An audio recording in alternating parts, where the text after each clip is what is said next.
자로편 18장은 공자가 즉 이 정직이죠. 정직. 이 정직이라는 개념이 효와 연관돼서 어떻게 설명해야 될 것인가, 이 점에 대한 장을 보여주는 장입니다. 즉, 부자의 일륜이 바로 센 뒤에야 공동체가 바로 형성이 되는 것이죠. 그래서 바른 공동체에서 사회의 정의를 찾아야 된다. 이때 직을 찾아야지 무턱대고 올바름 이것만 찾으면 안 된다, 이런 얘기죠. 즉, 자식이 아버지를 고발하는 금수맛도 못한 일, 이런 일이 있어서는 안 된다, 이런 얘기죠. 아무리 정직을 표방한다고 해도 자기 아버지를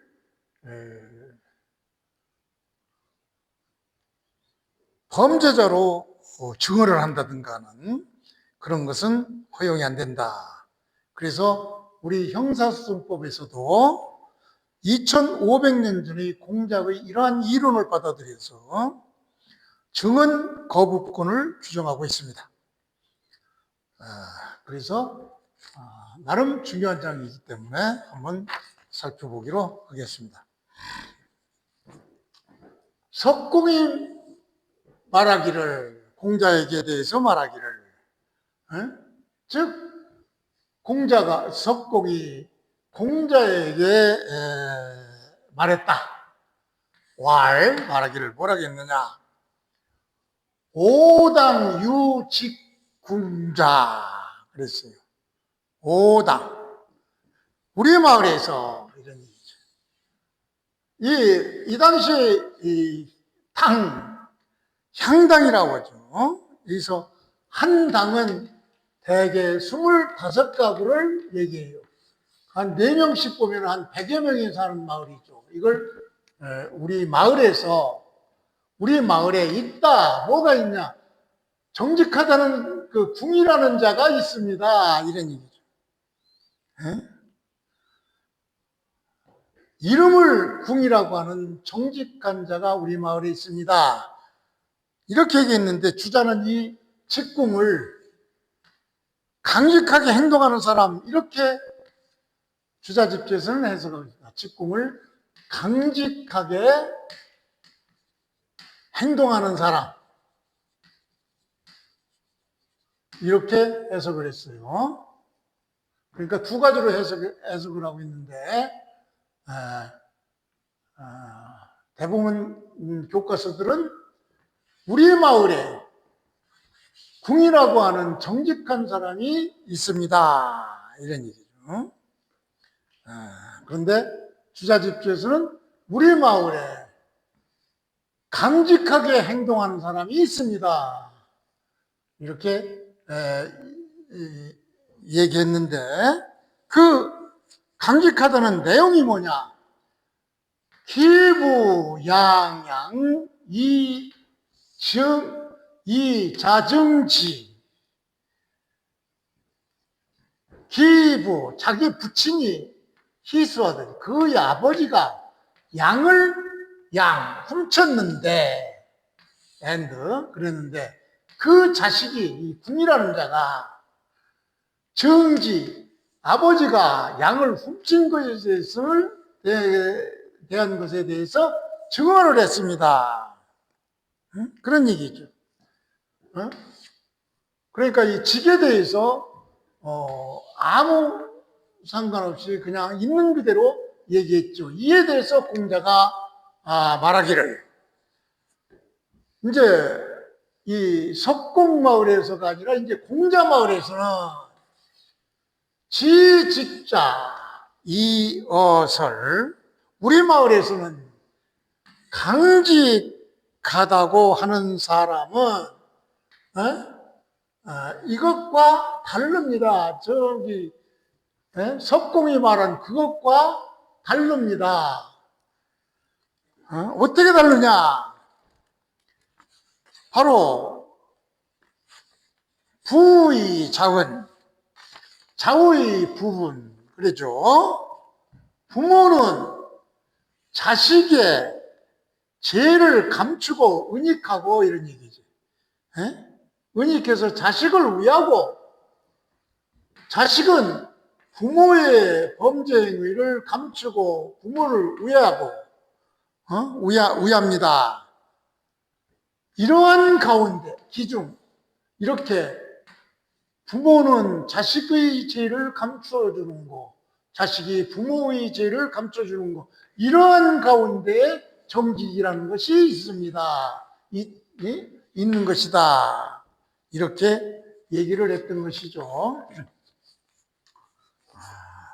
그러니까 상당히 중요한 얘기니까 잠깐만 보죠. 석공이라는 사람이, 즉 석공은 아까도 나왔죠.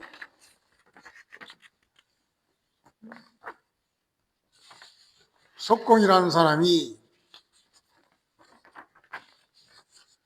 공자에게 말하기를, 우리 마을에 정직한 사람이, 이제 자기가 본 정직이란 말이죠. 자기는 이 아주 정직하다고 하는데 자기 부모까지도 형사 고발하고 또 증거를 쓰는 그야말로 정직하다는 사람이 있는데, 그 정직한 내용이 뭐냐?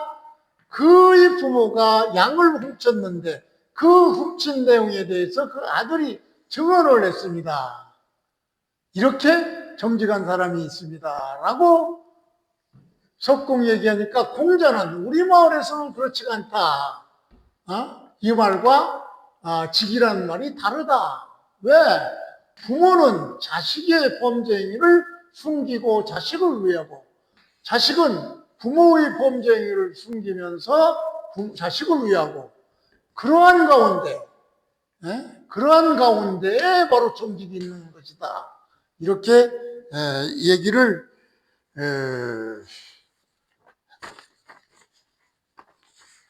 했던 것이죠. 그래서 핵심 쟁점은 과연 정직이란 뭐냐? 과연 정직이란 뭐냐? 석공은 법적 정의대로 객관적 사실과 공공 질서를 위해서 아버지를 고발할 것을 정직이라고 봤죠. 석공은 즉 법적 질서, 객관적 사실로도 아버지가 양을 훔친 거, 그건 사실이니까. 그래서 공공 질서를 위해서 아버지를 이렇게 증언을 했죠. 범죄 사실을. 이에 비해서 공자는 인간관계를 중심으로 가족 윤리를 우선으로 봤어요. 그래서 효를 강조해서 자식은 부모의 죄를 감추고 부모는 자식의 죄를 감추는 이것이 진정한 정직이 아니냐, 이렇게 봤던 것입니다. 그래서 공자의 논리는 바로 인간은 관계적 존재지, 즉 개인보다도 관계가 먼저이죠. 특히 가족관계. 여기서 효가 도덕의 출발로 보고 있죠. 그래서 부모의 관계가 깨지면 사회의 도덕이 붕괴되는 것이죠. 그래서 공자의 직은 단순한 진술이 아니라 관계 속의 도리를 말하는 것이죠. 그래서 우리 형소법에서도 정은고분이 2500년 전에 공자의 논리를 그대로 받아들였던 것입니다. 즉 형소법에서는 일정한 친족관계, 즉 부모나 자식이나 배우자 등 서로에게 불리한 증언을 거부할 수 있는 그런 권리를 주고 있어요. 그래서 가족관계를 법과 정의보다도 우선 고려하고 있는 것입니다. 2500년 전 공자의 통찰이 현대법도 결국 인정하고 있는 것이죠. 가족관계는 일반적인 사회관계와 다릅니다. 공자는 가족 간 은닉을 정직한 형태로 보았고, 현대 형사소송법도 이를 강요할 수 없는 인간적 권리로 제도화하였던 것입니다.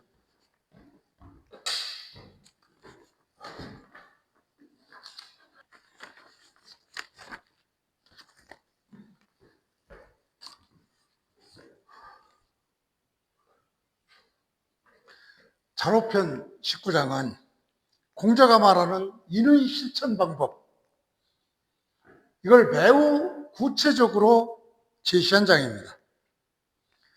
인자는 마음속에 인심을 가지고 행동으로 인덕을 세워야 된다.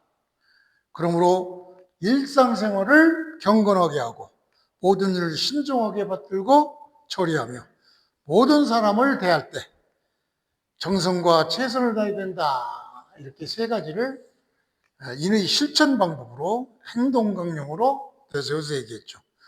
이와 같은 인자의 태도는 이 오랑캐 땅에 가서라도, 즉 어디에 가서라도 잘 지키라고 강조했던 장이 바로 19장입니다. 원문을 보겠습니다. 번지 여러 번 나왔죠. 번지가 인에 대해서 묻자 공자는 말했습니다. 인의 실천 행동을 세 가지로 얘기했죠. 거처고, 거처, 평소생활. 처에 거한다. 평소생활에 공손하다. 즉 평상시에 몸가짐하나 언행이 공손해야 된다. 이런 얘기죠. 그 다음에 집사경, 일을 처리함에 있어서 바로 신중하라, 공경하라, 이런 얘기죠. 여인충, 사람을 대할 때, 사람과 더불어 있을 때는 바로 성실해야 된다, 이런 얘기죠. 정성을 다하여 최선을 다하라. 이렇게 번지가 모른 인에 대한 실천 강령을 세 가지를 내세워서 얘기를 했죠. 그래서 비록 수지 이적 불각이야. 비록 지는 저기서 가다 이런 얘기죠. 이적에 가도 이 오랑캐지요, 이적. 중국 중화의 중심국가에서 변방국가를 옛날에 이적이라고 해서 9개의 그 오랑캐들을 설명한 적이 있는데, 쉽게 해서 이는 서쪽 오랑캐를 얘기하고 적은 북쪽 오랑캐를 얘기하죠. 즉 중국 밖의 지역에 가더라도, 이적에 가더라도 불가기, 포기해서는 불가 안 된다, 이런 얘기죠. 즉 이러한 인의 행동강령 세 가지는 비록 어떤 나라에 가서라도 버려서는 안 된다. 버려서는 안 되는 게 저 세 가지죠. 간단하죠. 그래서 이 세 가지 동목, 즉 거처공, 이건 바로 생활 태도를 얘기하는 거예요. 평소 생활 태도. 거처공. 그 다음 집사경, 이건 업무 태도죠. 그 다음 여인충, 대인관계. 그러니까 인을 실천하는 생활 태도와 업무 태도와 대인관계는 어디에 가서라도, 설령 이적에 가더라도, 어디에 가서라도 이 세 가지 태도는 버려서는 안 된다, 이런 얘기죠. 그래서 이것은 바로, 이 세 가지는 바로 인의 구체화죠. 인을 구체화하는, 즉 공자는 인을 추상적으로 설명하지 않았어요. 생활 속의 행동으로 제시를 했죠. 즉 세 가지 덕목, 공손, 자기절제, 태도의 인정, 공경, 일에 대한 책임감, 신중함, 충실,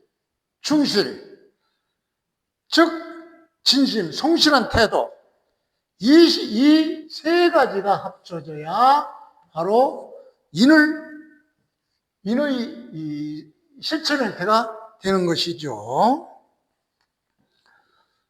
그래서 여기서 이러한 인의 실천 행동을 동이족에 가서도 버리지 않아야 된다. 이런 동일한 얘기는 단순한 애국이 아니라 문명과 그의 세계, 즉 공자는 상황이 달라도 환경이 달라도 도덕은 변치 말아야 된다.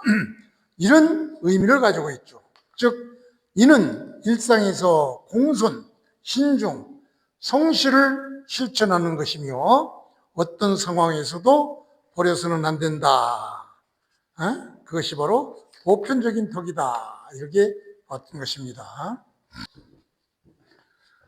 자르편 20장은 선비에 대해서 세 단계로 나누어 설명한 장입니다. 즉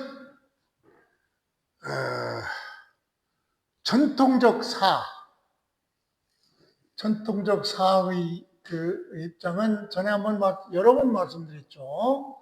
춘추 시대의 주대의 신분 질서에서의 사, 즉 왕이 있고 제후가 있고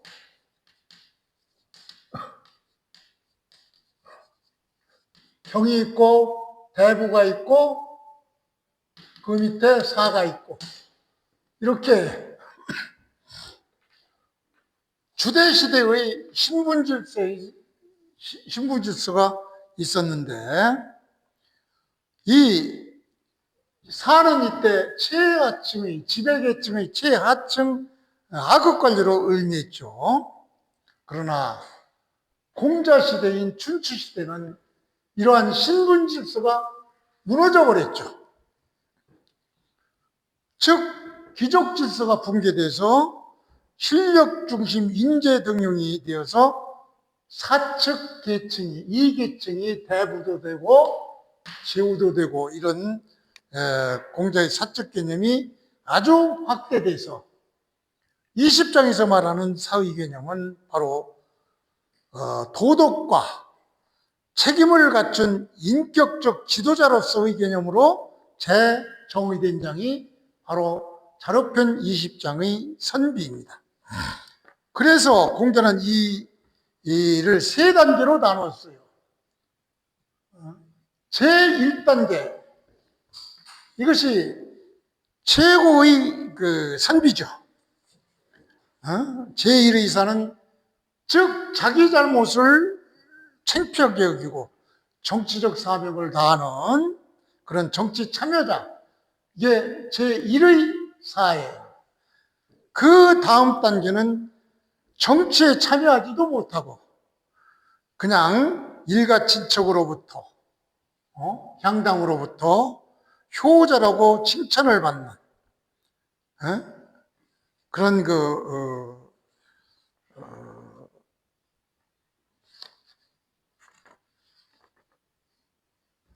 즉 효자라고 칭찬을 받으면서 사회적으로 겸손하고 외롭다는 그런 제2 번째의 신사. 그리고 마지막의 신사는 어떤 사람들이냐? 언행은 일치하고 작은 일이라도 성취하는 그런 인간들, 그런 인간들과 현 세대의 정치 종사자들에 대한 그런 그 설명을 자르편 20장에서는 이것을 네 단락으로 구별해서 어떤 교과서들은 설명하고 있던데 저는 이것을 한꺼번에 한 장으로 해석을 해드리겠습니다. 그래서 본문을 보면은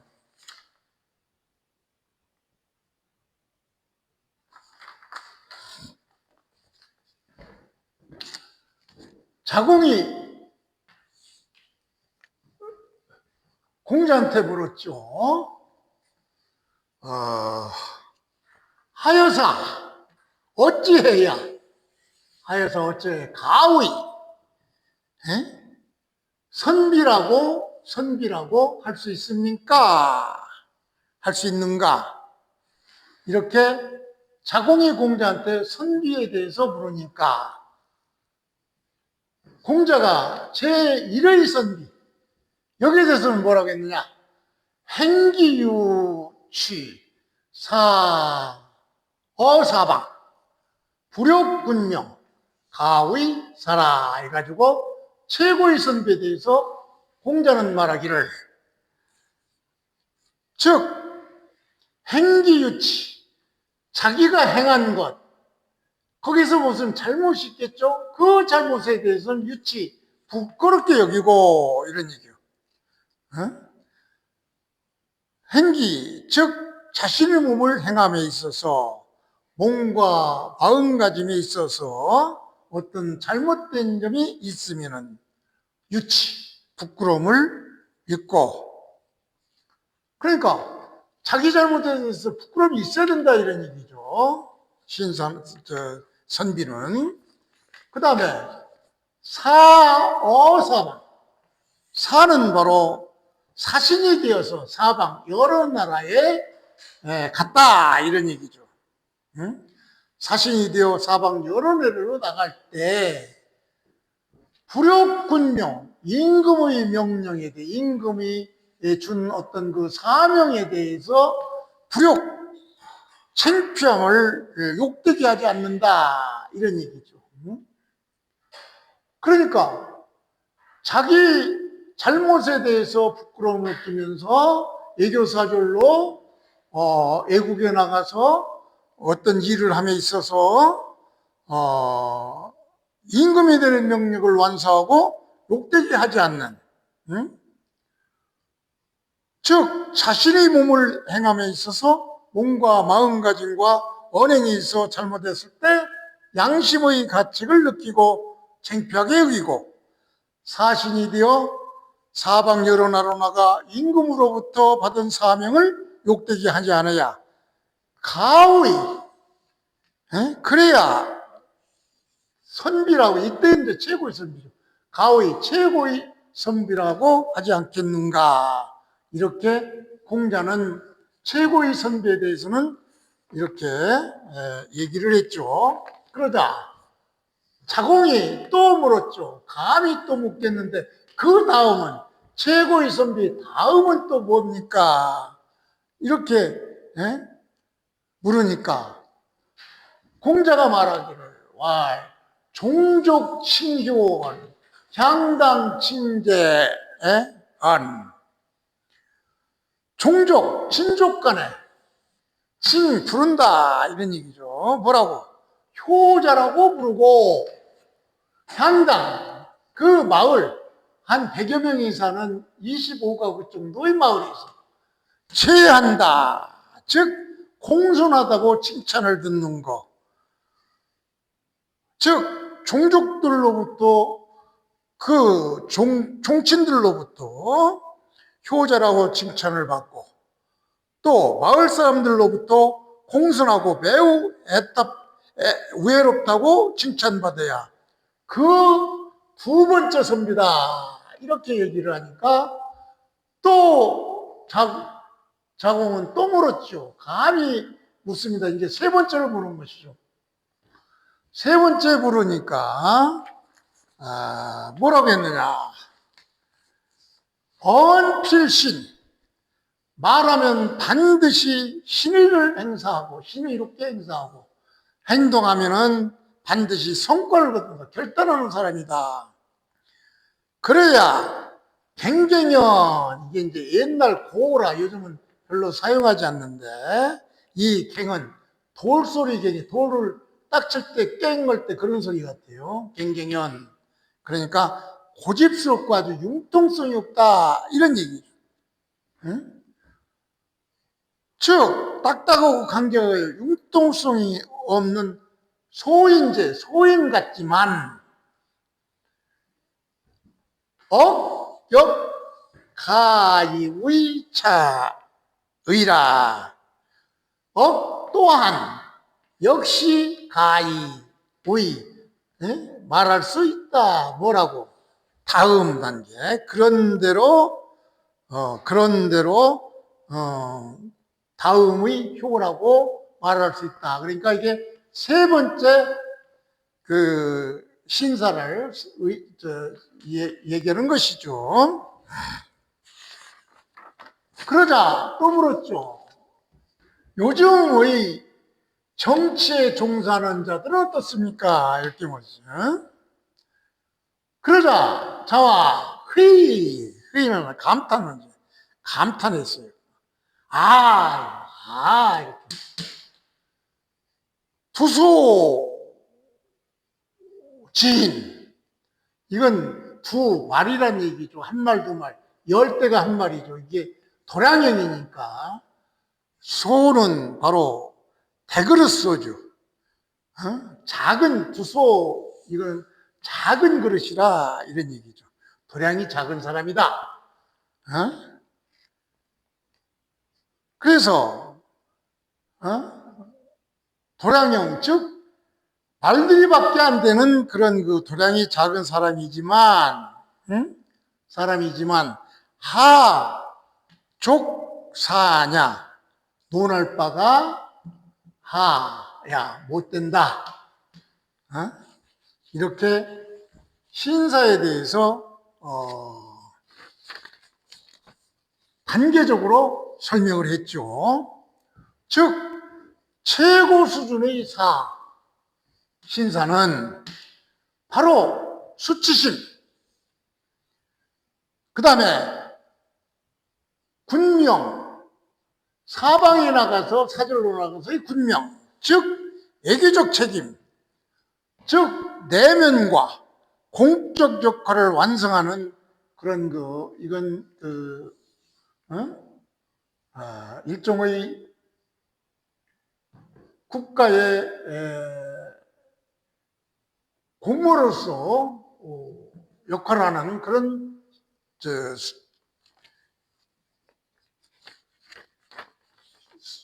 선비를 의미하죠.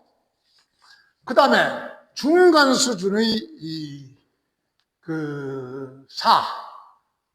중간 수준의 사는 바로 효와 공선,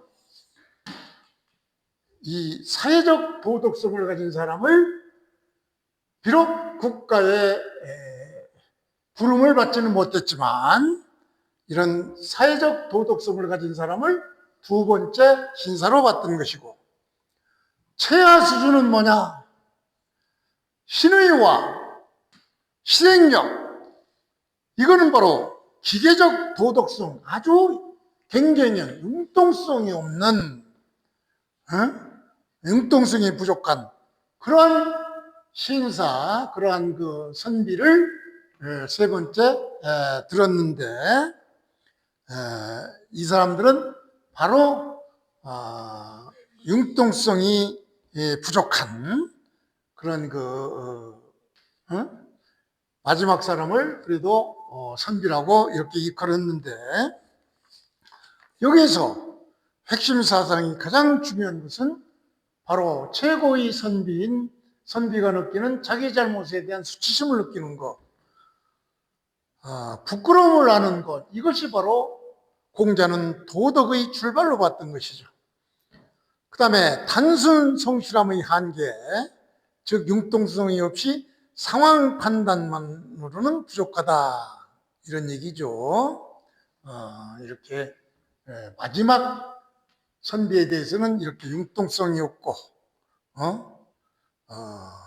상황 판단이 모자란, 판단이 부족한 이러한 마지막 단계의 선비. 그래서 진정한 선비란 것은 내면 윤리와 공적 책임, 상황 판단, 이런 것을 잘하는 사람, 이런 것을 바로 진정한 선비로 봤던 것이죠. 그래서 현실 정치를 비판을 하자면 공자의 평가는 두소지인.